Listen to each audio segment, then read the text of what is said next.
Halo Tribuners, belum lama ini publik dikejutkan dengan penemuan sosok mayat wanita di dalam sumur di Kelurahan Ciriung, Kecamatan Cibinong, Kabupaten Bogor. Polisi yang mendapatkan laporan langsung bergerak cepat datang ke lokasi, melakukan olah tempat kejadian perkara, mengumpulkan saksi dan barang bukti. Kurang dari 26 jam, petugas gabungan Polsek Cibinong berhasil mengungkap kasus tersebut dan menangkap pelakunya. Untuk mengetahui sejauh mana proses pengungkapan kasus tersebut, saat ini saya sudah bersama dengan Kapolsek Cibinong, Ajun Komisaris Polisi IKD Pemil. Selamat sore, Bang. Sore, Mas. Boleh diceritakan sedikit? Sebelumnya saya mau mengucapkan selamat atas sukses terungkapnya kasus ini dalam waktu yang sangat cepat. Terima kasih. Boleh diceritakan, Pak, bagaimana proses awal kronologi kejadian itu hingga akhirnya terungkap? Jadi dari proses Awal kejadian informasi kejadian ya, Mas ya. Jadi pada hari Senin pagi kita dapat laporan bahwa salah satu keluarga si suami yang datangi kita, istrinya dari semalam tidak ada di rumah. Jadi laporan kehilangan orang. Kita buatkan laporan, kita sebar informasi tersebut sampai hari Selasa pagi. Itu belum ada kabar, belum tahu di mana keberadaan istri dari pelapor ini. Pada hari Selasa pagi, pelapor mau ambil duduk mau sholat, terasa air sumur yang biasa dipakai sehari-hari di rumah tersebut berbau amis. Si bapak pergi keluar mencari keluarga yang lain, minta tolong kenapa air ini seperti ini. Kita dicoba, ternyata memang bau amis. Diperiksa ke sumur, ternyata ada sesosok mayat di dalam sumur. Kaget, dilaporkan ke kita. Kita langsung ke TKP dan bekerja sama dengan Iden Polres. Ternyata mayat yang di dalam sumur tersebut adalah istri si pelapor sendiri. Itu bagaimana suaminya bisa tahu langsung melihat bahwa di dalam sumur itu ada sosok wanita yang sebelumnya dia tidak tahu? Apakah memang meminta bantuan orang atau gimana? Jadi sumur itu kan ada tutupnya. Tertutup ya? Ketutup. Ada kayak tutup coran. Begitu dibuka, karena sumurnya cukup dalam, hanya kelihatan ada bayangan orang gitu di Berapa sekitar kedalaman sumur itu? Ada 15 meter? Ya, sekitar lebih ya. Nah, pastinya si keluarga itu bahwa yang jasad itu adalah istrinya, keluarga korban.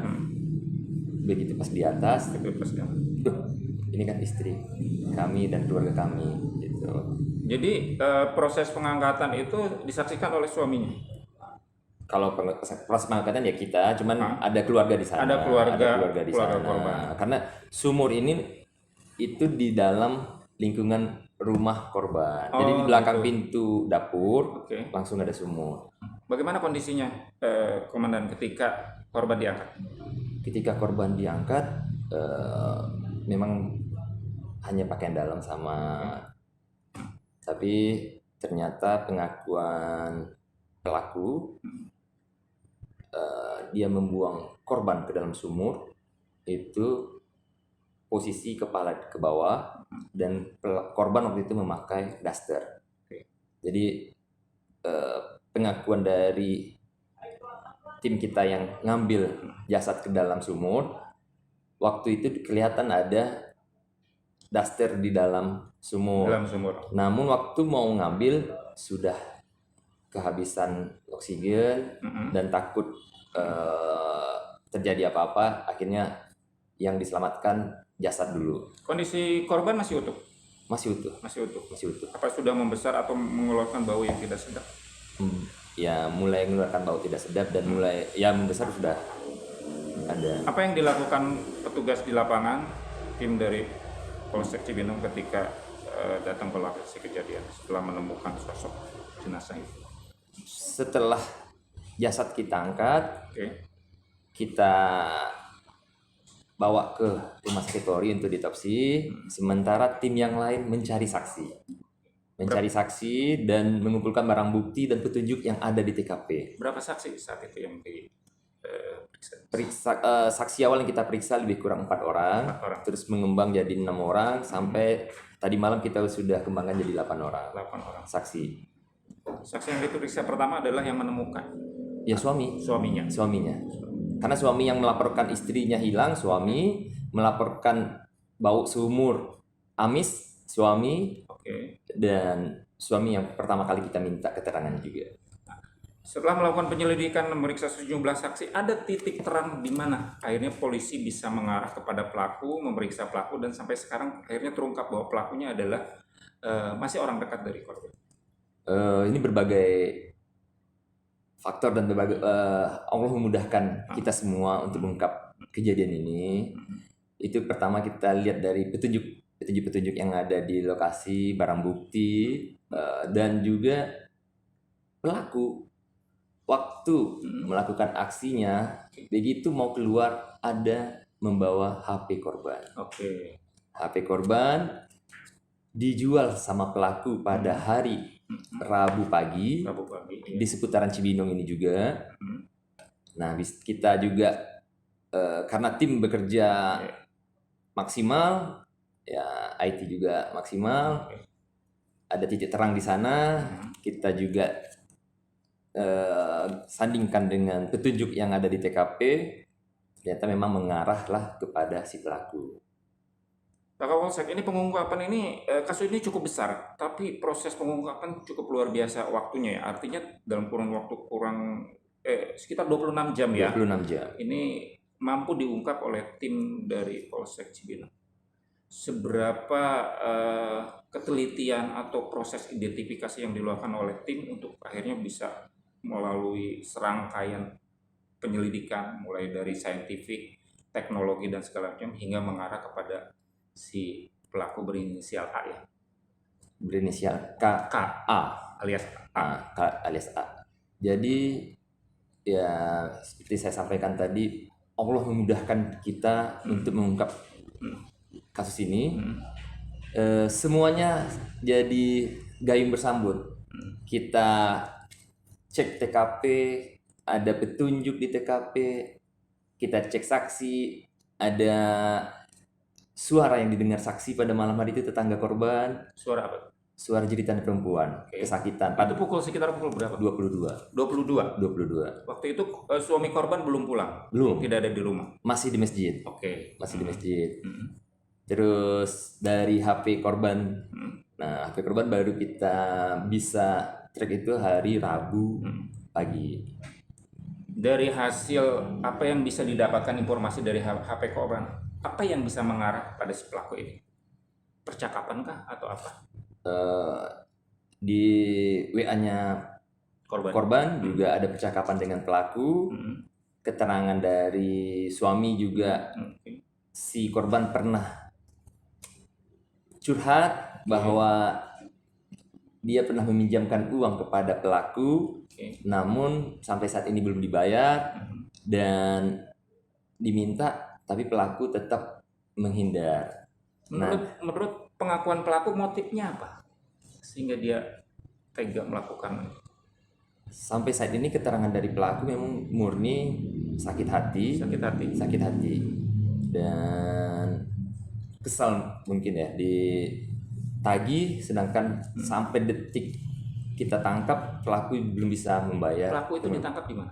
Salah satu warung di Kecamatan Cibinong ini. Artinya pelaku itu orang dekat dengan korban, dengan keluarganya juga. Boleh dikatakan dekat karena istri dan anak pelaku ini sehari-hari di rumah korban. Oh, karena istri pelaku ini sebagai pembantu rumah tangga. Sebagai ART, asisten rumah tangga. Asisten rumah tangga di situ. Di rumah korban. Informasinya pelaku sudah merencanakan ini, Polsek. Apa betul? Pelaku sudah terniat dan memikirkan untuk menghabisi nyawa korban itu lebih kurang pertengahan bulan Oktober.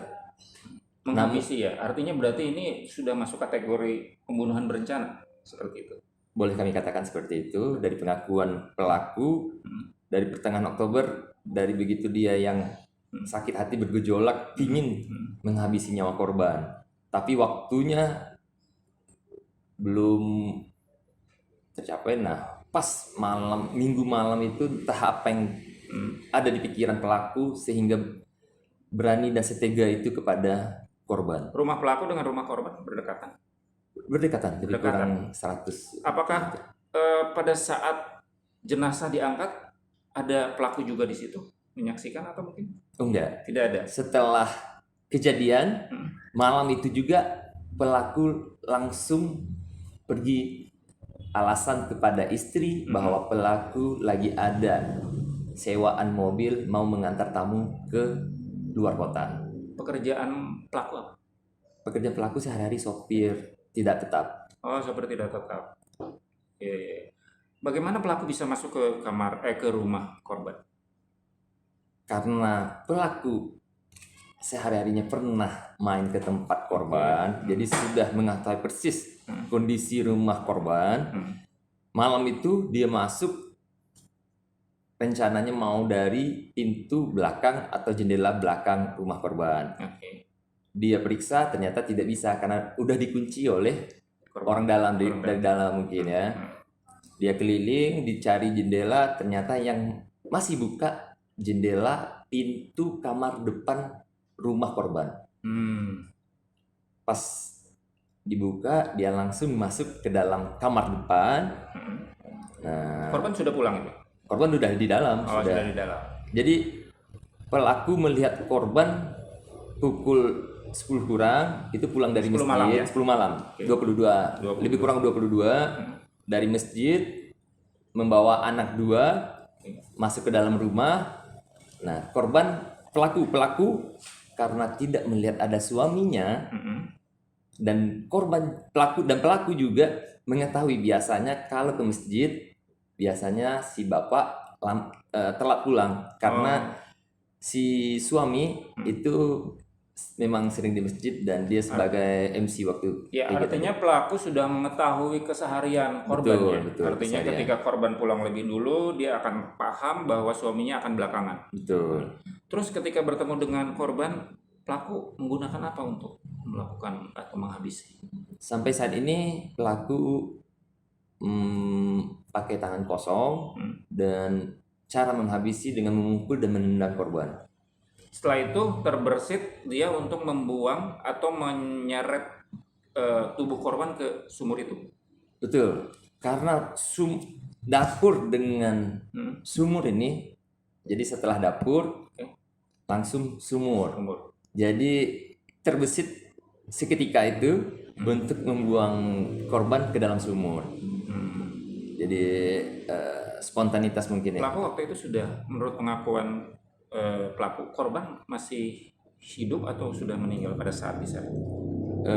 Kalau secara saintifik atau otopsi kita masih menunggu, namun pengakuan dari pelaku, begitu korban tidak berdaya, sudah masa kritis, dibuanglah ke dalam sumur. Artinya ketika dibuang mungkin ya korban masih bernapas ya? Pengakuan dari pelaku sampai saat ini demikian. Artinya dia menyeret korban, terus membuka beton penutup. Baru dia membuang korban, lalu menutup lagi. Setelah itu pelaku membersihkan darah yang ada di dapur dengan kain hitam yang ada di sana. Itu menjadi salah satu petunjuk juga. Darah itu yang keluar dari tubuh korban. Darah tubuh korban, gigi korban juga copot yang bagian depan. Pengakuannya lumayan banyak darah. Jadi sehingga pelaku membersihkan lantai dapur dan kain hitam buat ngepel itu pun sempat dicuci oleh pelaku. Itu untuk menghilangkan barang bukti ya, mungkin menghilangkan perbuatan yang dia lakukan. Kemudian pelaku setelah itu keluar dari pintu mana?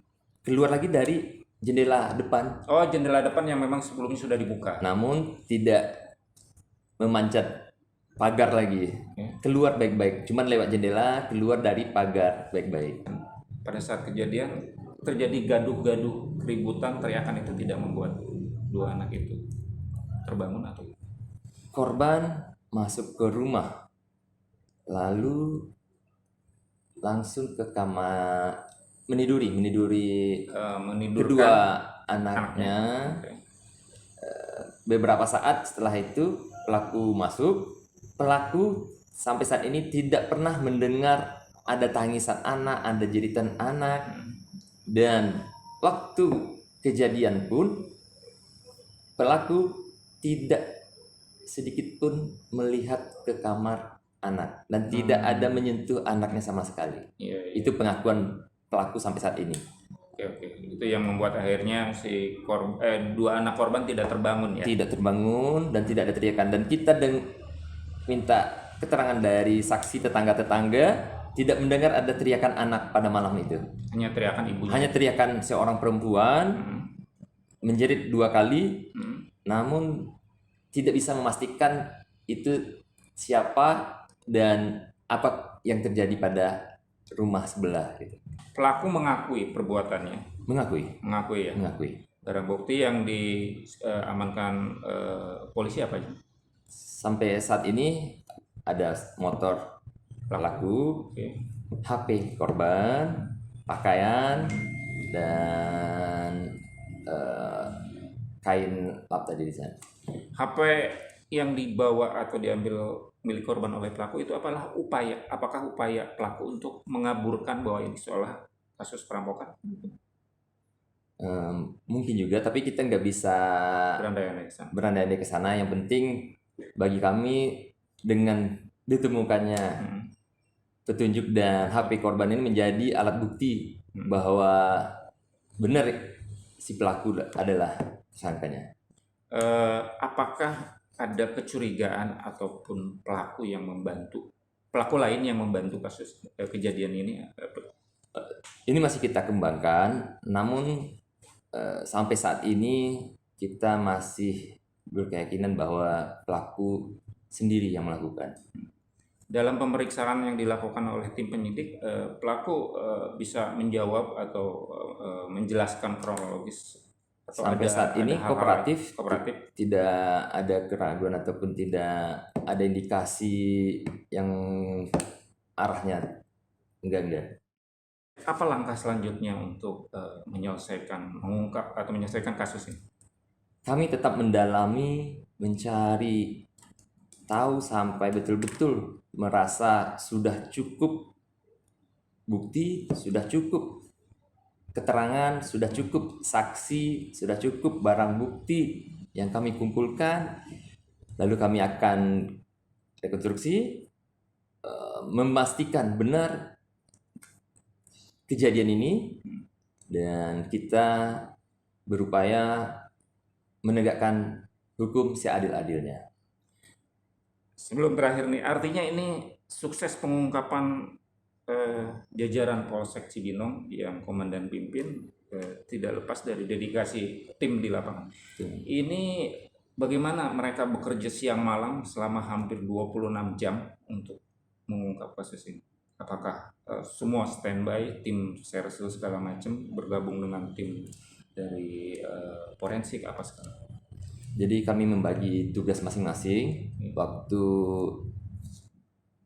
jenazah dikeluarkan, saya sudah perintahkan kita harus tahu apa yang harus kita lakukan, apa yang harus kita kerjakan, dan apa peran kita masing-masing. Kanit membagi personilnya, kita keterbatasan personil sangat-sangat terbatas, makanya kami minta bantuan backup dari Satreskrim Polres Bogor. Apa yang kira-kira kita harus butuhkan dari Polres, akhirnya kita bagi kerja. Malam itu langsung kita begadang, ada yang keluar, ada yang ke TKP, ada yang ke rumah sakit, ada yang di kantor menganalisis, dan paginya kita lakukan gelar, dan alhamdulillah betul apa yang kita prediksi. Baik. Baik Pak Kapolsek, terima kasih atas bincang santainya. Tribuners, itu tadi saya sudah berbincang dengan Kapolsek Cibinong, AKP Ikadek Femil. Kebetulan beliau ini baru 1 bulan 1 bulan. menjabat sebagai Kapolsek Cibinong. Cukup besar tantangannya karena beberapa kali terjadi kasus atau terjadi kasus yang cukup serius di jajaran Polsek, di wilayah Polsek Cibinong. Tapi kasus yang cukup atensi ini akhirnya berhasil diungkap oleh tim gabungan Polsek Cibinong dan Polres Bogor. Nantikan kami di program Bincang Bogor Tribun News Bogor berikutnya. Salam sehat selalu. Terima kasih, Tribun.